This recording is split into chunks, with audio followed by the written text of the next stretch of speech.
Okay, I have a 2007 Jeep JKU 3.8.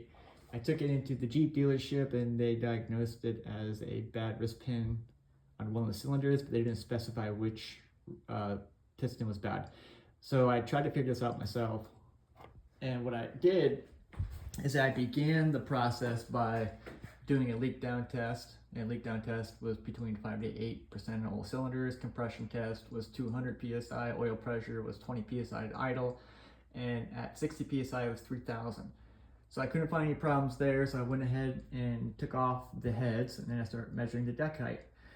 And each cylinder was 0.0875. I think the largest one was on cylinder 3 on the passenger side with a 0.092. Then what I did is I pulled up the service manual.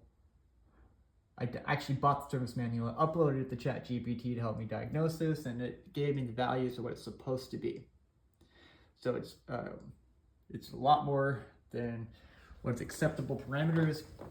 And how I found top dead center was I put a magnifying glass right here at the piston, and then I tried to see if it began to move in any direction, and I'm certain this is true top dead center. So then how did I come up with my numbers?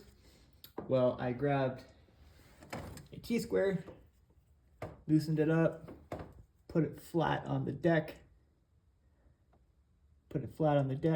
like that, and made sure it was on clean surface.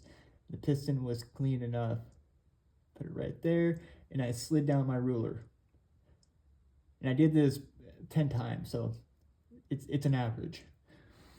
And then after that, I took that distance right there, and I used my calipers.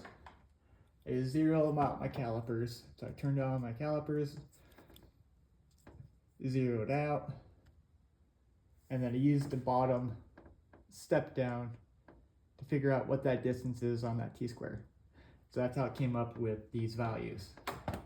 And then in addition to that, there is no scuffing on any of the cylinder walls, and typically when you have a bad connecting rod or wrist pin or piston itself, you'll have some kind of scuffing on the sidewalls, and there's no scuffing of any kind, so it doesn't show signs of any kind of problems here. And then in addition to that, I went under the Jeep,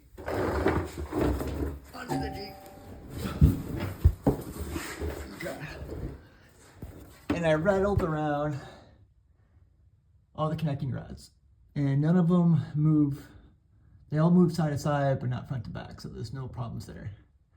So at this point here, I don't know how to figure out which wrist pin is bad.